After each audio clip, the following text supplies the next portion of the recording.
નડિયાદ શહેરના જવાહરનગર વિસ્તારમાં રવિવારે મોડી રાત્રે શંકાસ્પદ રીતે 3 વ્યક્તિઓના મોતની ઘટનાએ ચકચાર મચાવ્યો છે। બરાબર છે, એના કરતા ભૂખતા તો છૂટો જ કરતા હતા। ખરાબ દારૂ ના પીવો લોકો, વાત સાચી, બરાબર। આ ખરાબ દારૂને એમ તમે એમ આપો અંતે અંતે લોકો પી જાય અને પછી મરી જાય અને કુટુંબો રખડી જાય, બરાબર। કેટલી બધી પરિસ્થિતિ ખરાબ થઈ જાય।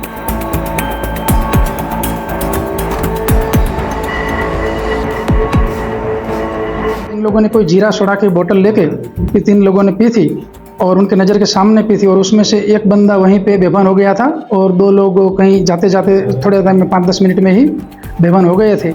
નડિયાદમાં દેશી દારૂ પીધા બાદ શંકાસ્પદ રીતે 3 લોકોના મોત થયા હતા। ડ્રાય સ્ટેટમાં ફરી લઠ્ઠાકાંડનો મામલો ગુંજ્યો હતો। 2009ની જો વાત કરીએ તો ત્યારે 140 લોકોના મોત થયા હતા અને એ પણ લઠ્ઠાકાંડના જ લીધે। જુલાઈ 2022માં અમદાવાદ પાસે આવેલા બોટાદમાં કેમિકલ કાંડ સર્જાયું હતું અને 35થી વધુ લોકોની જિંદગીનો અંત આવી ગયો હતો। એટલે હવે આવી ઘટનાઓ અહીંયા ઊભી નથી રહેતી। ખેડા જિલ્લામાં સિરપના લીધે ડિસેમ્બર 2023માં અંતમાં 5 લોકોના મોત થયા હતા। હવે આયુર્વેદિક સિરપમાં એવું તો શું ભેળસેળ કરાઈ હતી એ પણ એક તપાસનો વિષય બન્યો છે। ત્યારે ફરી એકવાર આવો કિસ્સો સામે આવ્યો છે। શું છે સમગ્ર કિસ્સો જાણીશું આજના વિડીયોમાં। નમસ્કાર, તમે જોઈ રહ્યા છો અવર રાજકોટ, આપની સાથે હું આકાંક્ષા ગુંડલિયા। નડિયાદ શહેરના જવાહરનગર વિસ્તારમાં રવિવારે મોડી રાત્રે શંકાસ્પદ રીતે 3 વ્યક્તિઓના મોતની ઘટનાએ ચકચાર મચાવ્યો છે। માત્ર અડધા કલાકના ગાળામાં જ 3 વ્યક્તિઓના મોત નિપજતા સમગ્ર વિસ્તારમાં અરેરાટી વ્યાપી ગઈ હતી। મૃતકના પરિવારજનોએ દારૂ પીવાથી આ મોત થયાના આક્ષેપો કર્યા છે, જેથી ફરી એકવાર લઠ્ઠાકાંડની આશંકાઓ જાગૃત થઈ ગઈ છે। બનાવની જાણ નડિયાદ ટાઉન પોલીસને થતા પોલીસ કાફલો પણ ઘટના સ્થળે દોડી આવ્યો હતો અને તપાસનો ધમધમાટ શરૂ કર્યો હતો। જોકે મૃતકના પરિવારના સભ્યોએ જ ગંભીર આક્ષેપો લગાવ્યા છે કે દારૂ પીધા બાદ જ આ ત્રણેયની તબિયત લથડી હતી અને તેમનું મોત નીપજ્યું હતું અને આ બનાવમાં લઠ્ઠાકાંડની પણ શક્યતાઓ કહી શકાય એમ છે। શંકાસ્પદ મૃતકોના નામ યોગેશ કુશવાહ, રવિન્દ્ર રાઠોડ તથા કનુભાઈ ચૌહાણ છે। જે તમારા સ્વજન મૃત્યુ પામેલું દુઃખ છે બહુ ખરાબ। અમે એસપી સાહેબને આના બાબતે રજૂઆત ચોક્કસ કરીશું। સાહેબ રજૂઆત કરો, બરાબર છે, એના કરતા ભૂખતા તો છૂટો જ કરતા હતા। ખરાબ દારૂ ના પીવો લોકો, વાત સાચી, બરાબર।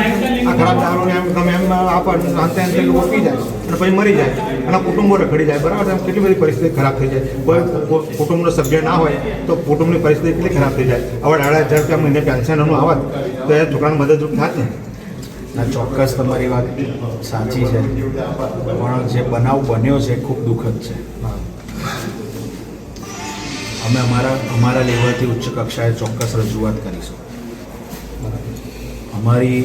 અમારા થકી અહીં કંઈક કામ હોય તો અમને જણાવો। સાહેબ જો ડૉક્ટર સાહેબ જોડે વાત કરીએ છીએ, જે બને એમ જેટલી બને એટલી વહેલી કાર્યવાહી, બરાબર। એક મૃતકના પરિવારે વાત જણાવી કે કનુ ચૌહાણ કાયમ વજન કાંટો લઈને જવાહરનગર ફાટક પાસે આવતો અને ત્યાં બેસતો હતો। જોકે દરરોજ દારૂ પીવું તે એક એની ટેવ હતી।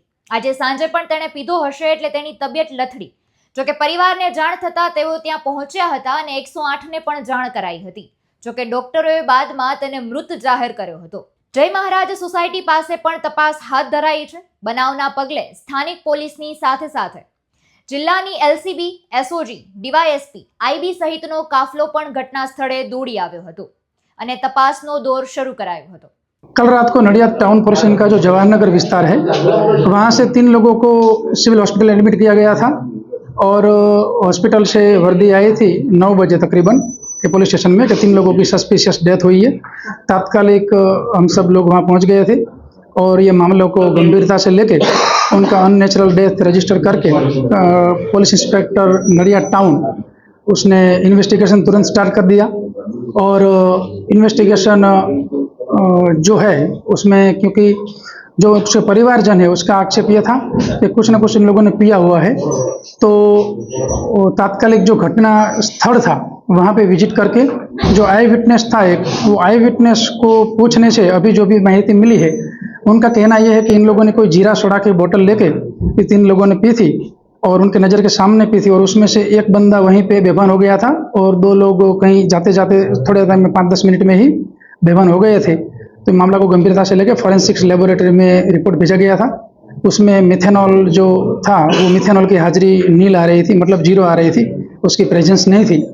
और बाकी खास करके जो 5-10 मिनट में रिएक्शन, इतना गंभीर रिएक्शन आया था, तो एफएसएल का सजेशन ये था कि कोई भी उसमें कोई पॉइजनस एलिमेंट हो तो उन लोगों ने जो बोतल पी के जहाँ फेंकी है वहाँ पे जो भी बॉटल्स थी वो एफएसएल ऑफिसर के गाइडेंस के अंदर वो कब्जे करके एफएसएल में आज भेजी जाएगी। और जो भी 3 लोग हैं वो तीनों का पैनल डॉक्टर्स के अभी पैनल डॉक्टर से पीएम किया जा रहा है ताकि उसमें कोई कचास न रह जाए और जो उनका फाइनल कॉज ऑफ डेथ है वो परफेक्टली जानने को मिले।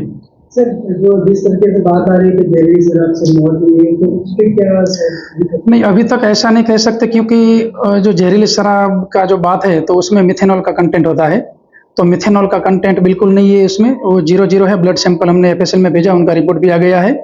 लेकिन जो 5-10 मिनट में ही उनकी इतना बड़ा प्रॉब्लम हो गया, इस वजह से और क्या पॉइजनस एलिमेंट हो सकता है वो अभी हमारा कंसंट्रेशन है और उसमें हम एफएसएल की और डॉक्टर्स की मदद ले रहे हैं। सर, एफएसएल की रिपोर्ट कितने दिन बाद आई? एफएसएल की जो ब्लड सैंपल वाली रिपोर्ट तो रात को ही हमने ले ली थी, लेकिन बाकी जो अभी पीएम के बाद जो विशेरा लिए जाएंगे वो आज ही हम एफएसएल में भेज देंगे।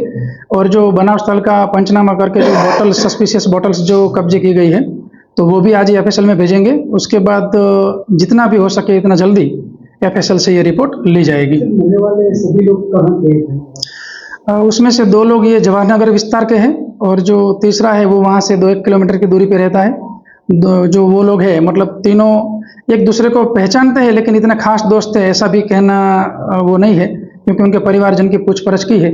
और उसमें दूसरा हम एक ये भी एंगल देख रहे हैं कि वो जो बोतल जो कन्हूभाई चौहान लाए थे जीरा सोडा बोतल, तो वो बोतल उसने किसी को दी थी या वो कहीं से खरीद के लाए थे, तो वो हमारी एक खास तहकीकात चालू है।